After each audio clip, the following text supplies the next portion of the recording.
अस्सलाम वालेकुम रहमतुल्लाहि व बरकातुहू। नाज़रीन, खेलों की खबरों और तजज़ियों के साथ मैं हूँ आपका होस्ट लिबास सिद्दीकी और आपको अपने यूट्यूब चैनल पर खुशामदीद कहता हूँ।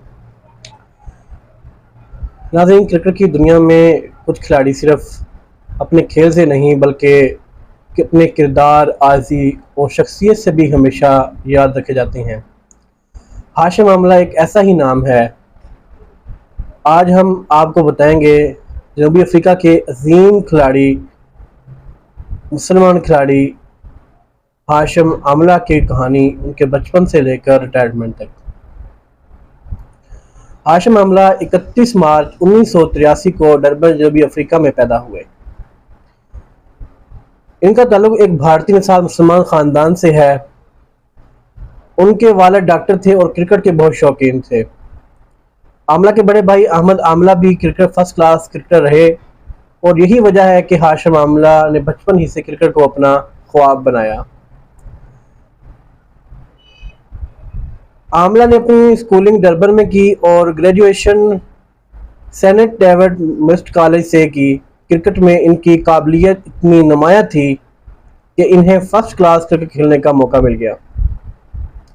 2001 में सिर्फ 18 साल की उम्र में इन्होंने डॉल्फिन्स के लिए डोमेस्टिक क्रिकेट खेली। 2004 में हाशिम आमला ने इंडिया के खिलाफ कोलकाता टेस्ट में इंटरनेशनल डेब्यू किया। इनकी मेहनत, सब्र और तकनीक ने जल्द ही दुनिया को मुतासिर कर दिया। आमला ने अपनी बैटिंग के साथ बहुत से रिकॉर्ड कायम किए। वो जनूबी अफ्रीका के लिए टेस्ट क्रिकेट में ट्रिपल सेंचुरी बनाने वाले पहले बैट्समैन बने, जिन्होंने 311 रन इंग्लैंड के खिलाफ 2012 में बनाए। वो सबसे तेज रन 2000, 3000, 4000 और 5000 रन बनाने वाले वनडे बैट्समैन रहे। इनका बैटिंग स्टाइल, पुरसकून मिजाज और शानदार कवर ड्राइव दुनिया भर के शायकीन को मुतासर करता रहा।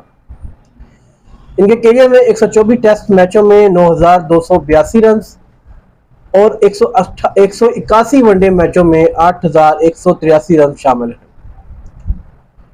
2014 में हाशिम आमला ने जनूबी अफ्रीका के पहले मुस्तकिल मुसलमान कप्तान बने। इनके दौरे क़यादत में टीम ने कई शानदार फतूहात हासिल की। वो न सिर्फ मैदान में बल्कि मैदान से बाहर भी एक बाइखलाक और मजहबी आज़ी से भरपूर शख्सियत के तौर पर जाने जाते थे। हाशिम आमला हमेशा दाढ़ी रखते, इस्लामी असूलों पर अमल करते और कभी भी शराब की तशहीर करने वाले स्पॉन्सर के लोगो अपनी जर्सी पर नहीं पहनते थे। उनकी ये ईमानी ताकत दुनिया भर के मुसलमानों के लिए फख्र का बायस थी। 2019 वर्ल्ड कप के बाद हाशिम आमला ने इंटरनेशनल क्रिकेट से रिटायरमेंट का ऐलान कर दिया, लेकिन क्रिकेट से इनका ताल्लुक ख़त्म नहीं हुआ। वो कोचिंग, नौजवान खिलाड़ियों की रहनुमाई के जरिए क्रिकेट के साथ जुड़े रहे। हाशिम आमला न सिर्फ जनूबी अफ्रीका बल्कि दुनिया भर में एक अजीम बल्लेबाज, एक मिसाली मुसलमान शख्सियत के तौर पर हमेशा याद रखे जाएंगे। इनकी आज़ी, ईमानदारी, शानदार बैटिंग क्रिकेट की तारीख का हिस्सा है। अगर आपको हाशिम आमला की ये कहानी पसंद आई है तो हमारे इस वीडियो को लाइक करें, शेयर करें और चैनल को सब्सक्राइब करें ताकि हमारी आने वाली नई वीडियो आप तक पहुंच सके। मिलते हैं एक नेक्स्ट वीडियो के अंदर, तब तक के लिए अल्लाह हाफिज़।